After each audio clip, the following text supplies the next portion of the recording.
Sir तुम्ही सध्या भाजपवर आरोप करताय किंवा सत्ताधाऱ्यांवर आरोप करताय पक्षफुटी संदर्भात, तर दुसरीकडे भाजपला तुम्ही ओबीसी मास बेस पार्टी किंवा ओबीसी जनरल पार्टी असं संबोधत होता आणि आता नेमकं विरोधात बोलताय. हे बघा, आताच्या घटना घडामोडी घडतायत. ओबीसीच्या बाजूनं ना सत्ताधारी बोलायला तयार आहेत, ना विरोधक बोलायला तयार आहेत, ना आमदार बोलायला तयार आहेत, ना खासदार बोलायला तयार आहेत. महाराष्ट्राच्या पावसाळी अधिवेशनामध्ये 2 आमदारांनी मला कुठेतरी प्रश्न उपस्थित करण्यासंदर्भात एक पत्र दिलेलं होतं, पण तेही प्रश्न अजेंड्यावर आले नाही. मग महाराष्ट्राच्या अधिवेशनामध्ये महाराष्ट्रातल्या 60% ओबीसीच्या प्रश्नावर एकही लक्षवेधी येणार नसेल, एकही प्रश्न मांडला जाणार नसेल, त्यांच्या आरक्षणासंदर्भात बोललं जाणार नसेल, त्यांच्या वेगवेगळ्या प्रश्नावर बोललं जाणार नसेल, तर महाराष्ट्रातल्या 60% ओबीसीनी नक्की करायचं काय? त्यामुळं कधी काळी ओबीसी हा भाजपचा डीएनए आहे म्हणून भाजपनं ओबीसीची मतं घेतली. इथल्या सत्तेचा राजमार्ग हा ओबीसीच्या तांड्यावरून, वाड्यावरून, वस्त्यावरून, पाड्यावरून, बलुत्या आलुत्यांच्या वेगवेगळ्या गल्ल्यामधून जात असेल आणि ते जर आमच्या प्रश्नावर काम करणार असतील, ते कुणाला घाबरून इथले आमदार खासदार जर ओबीसीच्या प्रश्नावर बोलणार नसतील, तर इथून पुढच्या कालावधीमध्ये ओबीसी स्वतःच्या प्रश्नावरती काम करतील. कशा पद्धतीने करेल? तुमचं काय धोरण, भूमिका काय असणार आहे? बघा, आमची भूमिका तर अशी आहे, या महाराष्ट्रामध्ये आमचं कुणीच नाही, या निष्कर्षाप्रत आम्ही पोहोचलेलो आहोत. त्यामुळं इथून पुढच्या कालावधीमध्ये आम्हाला ओबीसीचा क्राऊड डोळ्यासमोर ठेवून काही निर्णय घ्यावे लागतील. काय निर्णय घेणार? निर्णय काय? ओबीसी जनता पार्टी असेल महाराष्ट्रामध्ये, ती पुढे येईल, ओबीसीच्या प्रश्नावर काम करेल आणि आमचा जैविक बंधुभाव म्हणून एससी एसटी बांधवांना आव्हान करेल. आमच्या एससी बांधवांमध्ये जी काही भांडणं लागलेली आहेत, अरे तुमचं आरक्षण या भाजपनं, इथल्या सत्ताधाऱ्यांनी, इथल्या कारखानदारांनी कधीच लोण्याचा गोळा घेऊन गेलेत. तुम्ही जे भांडताय ते बुडीत निघालेल्या बँकेच्या चेकसाठी भांडताय. आता भाजपचा डीएनए ओबीसी नाही, भाजपचा डीएनए प्रसाद लाड आहे. कशावर? त्या प्रसाद लाडच्या खाजगी कंपन्यांना महाराष्ट्राच्या 1 लाख नोकऱ्या त्या प्रसाद लाडाच्या कंपनीच्या माध्यमातून महाराष्ट्र शासन 1 लाख पोरांना 25,000पासून 1.25 लाखापर्यंत पगार देत आहे. मग जर नोकऱ्या जर प्रसाद लाडच्या कंपन्या चालवत असतील, तर भाजपचा डीएनए प्रसाद लाड. ओबीसीच्या तरुणांच्या प्रश्नावरती, ओबीसीच्या आरक्षणाच्या प्रश्नावरती जर इथं कोण बोलत नसेल, तर फुले शाहू आंबेडकरांच्या महाराष्ट्रामध्ये ओबीसी जनता पार्टी मोठ्या ताकदीनं काम करेल. कधी सुरुवात करणार? लक्ष्मण हाके सातत्यानं राष्ट्रवादीवर एकतर्फी टीका करतायत. मुख्यमंत्र्यांना कधी जाब विचारला का लक्ष्मण? आम्ही आता कुणाबद्दल बोललो मी? आता मी तेच बोलतोय ना. गोपीनाथरावजी मुंडे म्हणायचे माधव म, आताची भाजपा म्हणते कारखानदार म, आताची भाजपा म्हणते शिंदे ठाकरे, काय नुसतं फोडाफोडी. आता भाजपचं नाव फोडाफोडी पार्टी ठेवा, त्यांना कुणाचं काही पडलेलं नाही. तुम्ही कधी सुरुवात करणार? हे बघा, आमची काम चालू आहे. आम्ही 100 सभा सोबत कोण असतात? अरे सोबत ओबीसी जनता नको आम्हाला, कारखानदार नको आम्हाला, गुजरे नको आम्हाला, कुठले सेलचे प्रमुख नकोत आम्हाला, ओबीसीच्या प्रश्नावर सरकारला प्रश्न विचार कोणी नको आम्हाला, कुठलाही आमदार खासदार काय देणं गेलं नाही. ओबीसी जनता पार्टीचे प्रमुख बारामतीत निवडणूक लढणार का? हिंद केसरी बरोबर लढायचा मला माझ्या गुरुनी मंत्र दिलेला आहे. याच्या आधी का माघार घेतली? याच्या अगोदर माघार घेतली म्हणजे पुढे लढणार नाही असं कोणी सांगितलं तुम्हाला? लोकशाहीमध्ये 5 वर्षामध्ये किती निवडणुका येतात जातात, आणि मी काय अजून विधानसभेच्या किती वेळा येतात?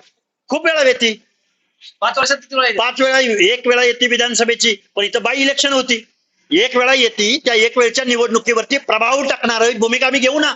पण जर अनुकंपा किंवा जर दुःखद घटना घडलेली असेल, एक महिला निवडणूक लढत असेल, तर आम्ही थोडासा 1-2 पावलं माघार घेऊन एखादा निर्णय घेतला असेल तर त्यात वाईट वाटायचं काहीच कारण नाही. आम्ही पुढची तयारी करतोय. आम्ही एका विधानसभेचं काय घेऊन बसलाय?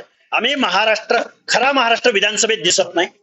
खरा ओबीसीचा प्रतिनिधी महाराष्ट्राच्या विधानसभेत दिसत नाही, देशाच्या लोकसभेत दिसत नाही. गेलं पावसाळी अधिवेशन ओबीसीच्या एकाही प्रश्नावर एक अवाक्षरही चर्चा त्या महाराष्ट्राच्या विधानसभेत झाली नाही. तुम्ही मोठा गंभीर आरोप करताय. मग राज्यातले जे ओबीसी मंत्री किंवा आमदार आहेत ते काम करत नाही, ते कुठे? त्यांना विचारा प्रश्न. तुम्ही कुठला प्रश्न विचारा. ओबीसीचे जेवढे ओबीसीचे फेस आहेत त्यांना प्रश्न विचारा ना. तुम्ही विधानसभेत कुठला प्रश्न विचारा, त्यांचं उत्तर असेल तर मी माझा आरोप मागे घेतो. आम्ही आता कुणाचंही ऐकणार नाही. आम्ही आता कुणाची भीडभाड ठेवणार नाही. जे बोलणार नाही त्यांना आम्ही बोलणार की बाबा हो, तुम्ही जर 60% ओबीसीचे प्रश्न महाराष्ट्राच्या विधानसभेमध्ये मांडणार नसाल तर आम्हाला आमचा विचार करू द्या ना. सर्व ओबीसी आता लक्ष्मण हाकेबरोबर जाईल का? कारण की ओबीसीचे नेते आहेत, ते सत्ताधाऱ्यांबरोबर आणि मोठ्या पक्षाबरोबर गुंतवलेले बांधले गेले. ओबीसीचे नेते सत्ताधाऱ्यांबरोबर, कारखानदारांबरोबर, वतनदारांबरोबर त्यांना शुभेच्छा आहे. ओबीसीचं आरक्षण संपलेलं आहे. या संदर्भात जर ते भूमिका घेणार नसतील, ओबीसींना सुद्धा विचार करावा लागेल. खूप प्रेमानं बोलतोय मी या गोष्टी. ओबीसीच्या नेतृत्वासंदर्भात सुद्धा बोलतो. तुम्ही जर ओबीसीचे फेस असाल, तुम्ही जर ओबीसी फेसलेस ओबीसीचे नेतृत्व म्हणून जर तुम्ही कायद्याच्या सभागृहात असाल, तुम्ही बोलणार कधी? सांगा ना आम्हाला, कधी कुठे बोलणार? तुम्ही विधानसभेत बोलणार नाही, तुम्ही पत्रकार परिषदेत बोलणार नाही, तुम्ही जाहीर सभेत बोलणार नाही, मग तुम्ही ओबीसीचे नेते कसले? आज रोजी ओबीसीच्या मुलांना इंजिनिअरिंगला आणि मेडिकलला ऍडमिशन घ्यायला एक कास्ट व्हॅलिडिटी लागते. त्या कास्ट व्हॅलिडिटीचं ओबीसीसाठी 4 दिवसाचा कालावधी. 4 दिवसामध्ये व्हॅलिडिटी सबमिट करावी लागते. पण जरांगे पाटलाच्या कृपेनं जे 9 ओबीसी म्हणून आता येत आहेत त्यांना 6 महिन्याच्या व्हॅलिडिटीसाठी कालावधी. असा जी आर कसा असू शकतो? या जी आर वर महाराष्ट्राच्या पावसाळी अधिवेशनामध्ये एकतरी आमदार बोलला का? एकतरी मंत्री बोलला का? ओबीसीची सब कमिटी बोलले का? हे प्रश्न आहेत ना. त्यामुळे ओबीसीच्या प्रश्नावर जर कोणी काही बोलणार नसेल, ओबीसी जनता पार्टी निश्चित महाराष्ट्रामध्ये फुले शाहू आंबेडकरांचा महाराष्ट्र, ओबीसींचा 60% लोकसंख्या आमची आहे आणि 60% लोकसंख्येच्या प्रश्नावर जर कोण बोलत नसेल, अधिवेशनामध्ये एवढा पैसा खर्च होत असेल, तिथून काही आउटपुट निघत नसेल, तर आम्ही काय केलं पाहिजे? आम्हाला पर्याय द्यावा लागेल. प्रश्नच नाही. एससी बांधवामध्ये भांडण लावायचं काय कारण आहे? माझी एससी बांधवांना दोघांनाही माझी हात जोडून विनंती आहे, तुम्ही ज्या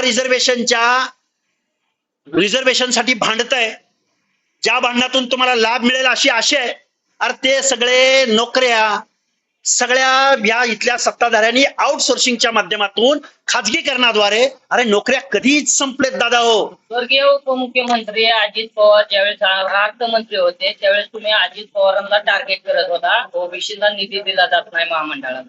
आता अर्थखात मुख्यमंत्री मी बोलतोय ना. फडणवीस यांच्याकडे आहे, मात्र तुम्ही चकार शब्द आता मी बोलतोय ना. अरे मी आता सत्ताधाऱ्याच्या निधी दिला विरोधात, जात नाही ना. हे बघा, आता 18 महामंडळांचा अध्यक्ष नेमला जात नाही. तुम्ही 18 आतापर्यंत किती वेळा मुख्यमंत्र्यांवर बोलला? आतापर्यंत प्रत्येक प्रेस माझी काढून दाखवा.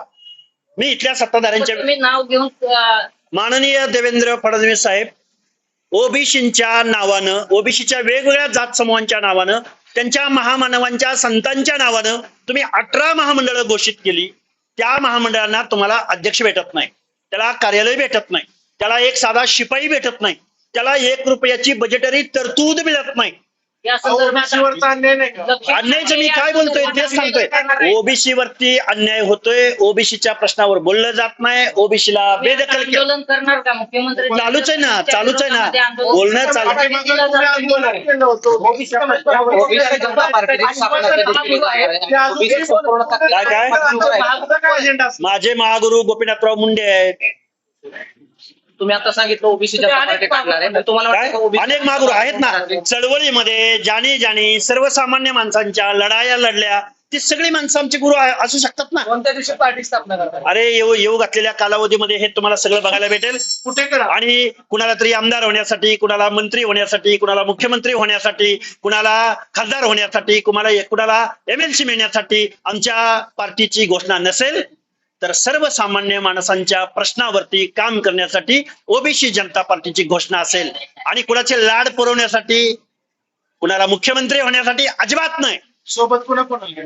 ओबीसी जनता, SC ST बांधव, दलित मायनॉरिटी सगळी माणसं आमच्या बरोबर असतील. ज्याला लोकशाहीची चाड आहे, ज्याला लोकशाही वाचवायची आहे, ज्या माणसांना सोनम वांगचुक यांच्या बाबतीमध्ये ज्या घटना घडल्या, ज्यांना दुःख झालं, ती सगळी माणसं आमच्या बरोबर असतील.